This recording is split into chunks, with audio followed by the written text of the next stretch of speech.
साथी सुहेल और मदर अब्बास भाई शामिल हो जाएंगे और तमाम आप हजरात का शुक्रगुजार हूँ कि आप लोग आज मीडिया के बहरान जैसे खुश मजमून के बारे में जो हमारी किताब है उस पर जो बातें होंगी। देखिए ये जो पाकिस्तान की मीडिया की तारीख है, वैसे तो रियासत ने हमेशा मीडिया को रेगुलेट किया और ये पहला बहरान है जिसमें मीडिया की मईशत को तारपीड़ो किया गया। सबसे पहले और पहले मीडिया की मईशत को तारपीड़ो किया गया, उसके बाद उसके नैरेटिव को कंट्रोल करने की कोशिश की गई, फिर कवानीन को तब्दील करने की कोशिश की गई और वही कवानीन जो कभी ईस्ट इंडिया कंपनी के दौर में नाफिज थे या कि अयूब खान ने नाफिज किए थे 1963 का, आ रहे तनख्वाहें ना मिलने और तनख्वाहों की कमी का मौजू पर जमा हुए हैं, इस पर गौर करने के लिए, बात करने के लिए, तो उससे अंदाजा होता है कि कितना हम लोगों में इस मीडिया के इस मौजू पर जो है वो शिद्दत से महसूस कर रहे हैं कि इसको हल होना चाहिए, किसी तरह इसको बेहतर होना चाहिए। जैसे तौसीफ साहब ने भी बताया कि असल मामला पहले तो गवर्नमेंट ये करती रही है माजी में कि उस पर मुख्तलिफ पाबंदियाँ लगाती रही, लेकिन इस गवर्नमेंट ने, बल्कि इससे पहले 18 से पहले ही जब पीटीआई की गवर्नमेंट आई, उससे पहले ही तकरीबन 1 साल पहले जब ये डॉन लीग का वाक़या हुआ था,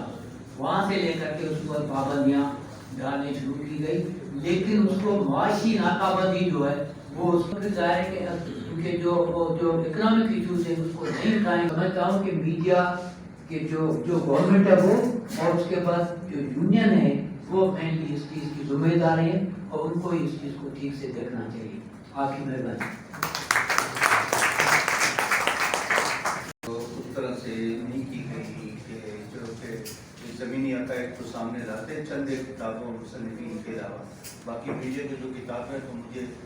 उनको पढ़ने से ऐसा लगता है कि ये रस्मी कार्रवाई है, लेकिन इस किताब के अंदर जो है वो बहुत सारे मौज़ूआत जिसको न सिर्फ ये कि मास मीडिया के स्टूडेंट्स बल्कि ये लेकिन इस बहरान का पस मंज़र हक़ाइक़, अहम वाक़यात, कानून साज़ी, सरकारी अदारे और सहाफ़ियों की आवाज़ जानने की कठिनाई झेलने का हौसला सिर्फ तौसीफ अहमद खान और इरफान अजीज ने ही दिखाया है। आज हम इसी मीडिया के बहरान के बारे में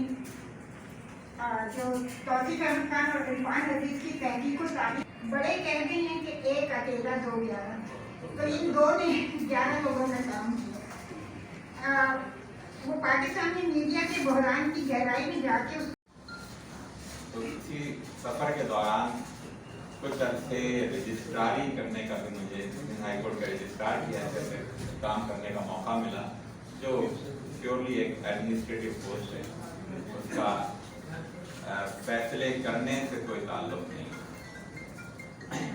इस मरहले पे पहली मरतबा मेरा बराह रास्त वास्ता सहाफ़ियों से पढ़ा और जो वो भी वो सहाफ़ी जो कि कोर्ट की रिपोर्टिंग करते हैं, शायद अगर गलत ना हो तो जो ये बड़ी इल्लत और रसवाई की भी बात होती है और बड़ा दिक्कत तलब मामला होता है। हूँ कि इस इंतहाई अहम किताब के ऊपर तकरीब हो रही है उसमें मुझे इज़हार ख्याल का मौका दिया और इसलिए भी ख़ास तौर से मैं मशहूर हूँ आपका कि आज की इस तकरीब में मुझे ये सादत हासिल आप ये सोचें कि फैज़ साहब ने जिसे उशाद के काफ़िले कहा था, उस काफ़िले की अगली सफ़ों में कौन है और पिछली सफ़ों में कौन है। उसमें जो स्टेक होल्डर्स हैं उनका तजिया भी हो, अपनी गलतियों की खुद तनकीदी ऑर्गेनाइज किया है। बहुत सारे और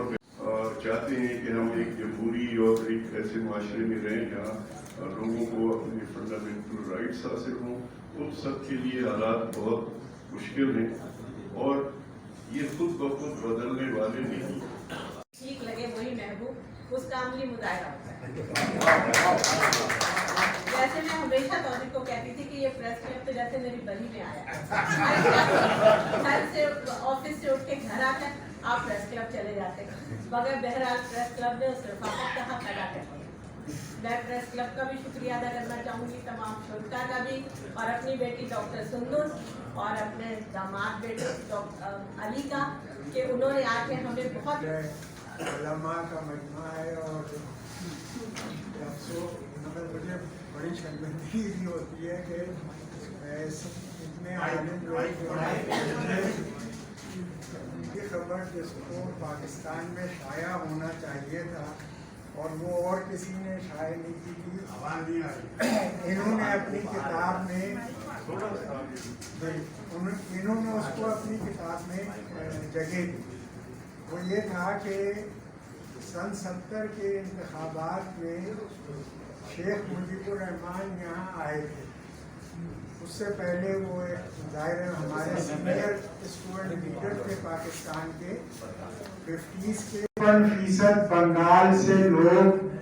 सिविल सर्वेंट और मिलिट्री ऑफिसर्स नहीं होंगे गजेटेड, उस वक्त तक यहाँ से कोई रिक्रूटमेंट नहीं होगा इस विंग से। और दूसरी बात ये होगी कि मैं ड्रास्टिक लैंड रिफॉर्म करूंगा, जैसे हमने मशरक़ी पाकिस्तान में की। वहाँ उसका नतीजे में हिंदू जागीरदारों को नुकसान हुआ और यहाँ पे जाहिर है वडेरे और जागीरदार और खान इन लोगों को नुकसान होगा। ये बात उन्होंने कही वहाँ पर। और आप देखिए, मैंने उस वो भुट्टो साहब इत्तेफाक से उस वक्त थे लाहौर में। आपके पीछे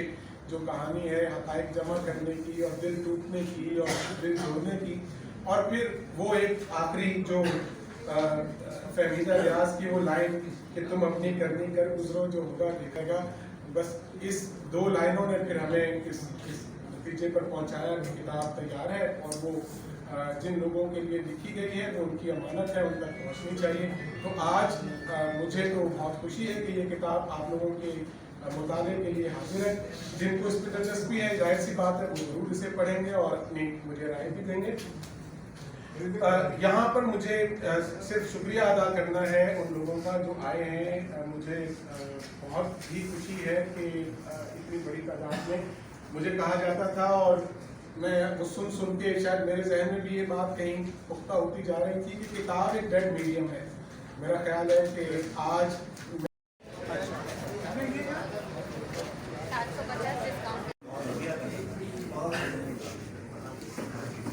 इत्तलाआत के हुसूल और उनकी तरसील के इम्कानात कहीं ज़्यादा वसी हुए तो रियासतों ने इत्तलाआत को कंट्रोल करने के नए हल भी ईजाद कर लिए। दुनिया के दूसरे मुल्कों की तरह बड़े सगीर में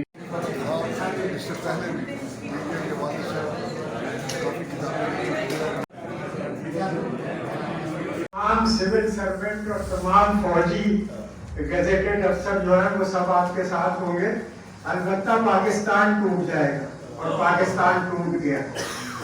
तो, और अभी तक कहा जाता है कि इसको अल्लाह ताला ने बनाया है और ये कभी नहीं टूटेगा।